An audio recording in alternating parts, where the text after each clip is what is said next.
La plupart des élus européens n'ont absolument aucune connaissance sur le secteur du dispositif médical, donc toutes les informations qu'ils avaient en main provenaient essentiellement des industriels.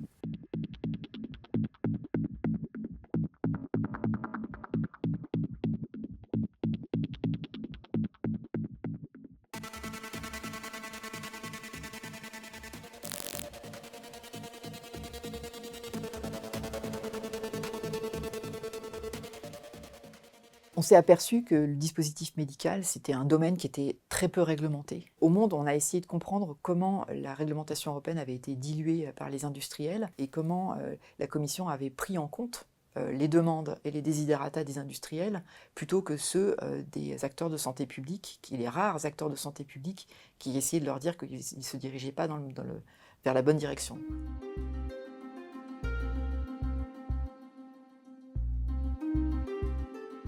Au départ, en 2008, la Commission européenne voulait changer le système de mise sur le marché des dispositifs médicaux en Europe, qui aujourd'hui repose sur des organismes notifiés, c'est des sociétés commerciales en fait, que les fabricants vont voir pour examiner un dossier qui est souvent assez vide, et ils payent ces organismes notifiés. Donc c'est en raison de ce système qui était extrêmement critiqué que la Commission voulait changer les choses en proposant qu'il y ait une agence officielle, centralisée, public qui s'occupe de ça plutôt que des sociétés commerciales. Les industriels et les organismes notifiés étaient absolument contre, ainsi qu'une grande partie des États membres de l'Union, comme la Grande-Bretagne et l'Allemagne. Et toutes ces parties prenantes, comme dit la Commission européenne, ont lutté contre le changement, la révolution du système, comme dit la Commission dans une note interne.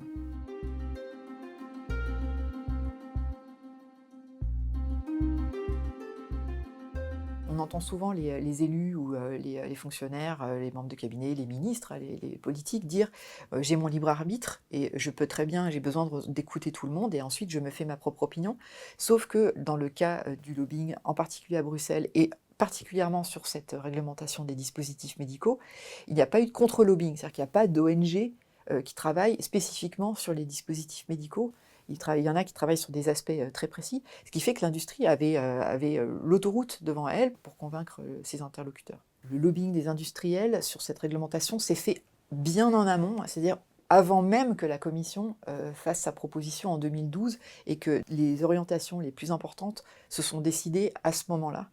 Et quand la proposition est arrivée sur la table en 2012, les parlementaires avaient relativement peu de marge de manœuvre pour changer les choses.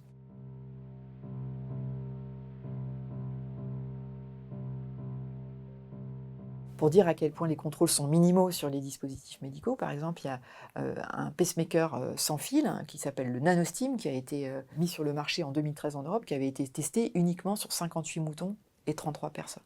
On ne pourrait jamais mettre un médicament sur le marché avec aussi peu d'études cliniques. D'ailleurs, on ne peut même pas appeler ça un essai clinique comme dans le médicament, on appelle ça des données cliniques. Ces dispositifs médicaux sont implantés dans le corps des gens, après ce contrôle très minimal par des sociétés commerciales.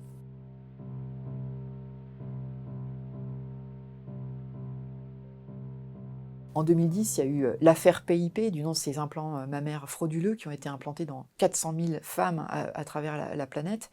Et en fait, on s'est rendu compte que malgré cette affaire PIP, il y a beaucoup de choses qui n'ont pas changé. Il y a eu beaucoup de mouvements à cette époque, y compris au niveau européen, mais en fait, on s'est rendu compte que les signaux, ils datent d'il y a bien plus longtemps que ça, et qu'ils ont été ignorés systématiquement par les autorités et balayés comme des exceptions ou des fraudes, et pas comme des manifestations objectives, des balises montrant que le système entier dysfonctionne.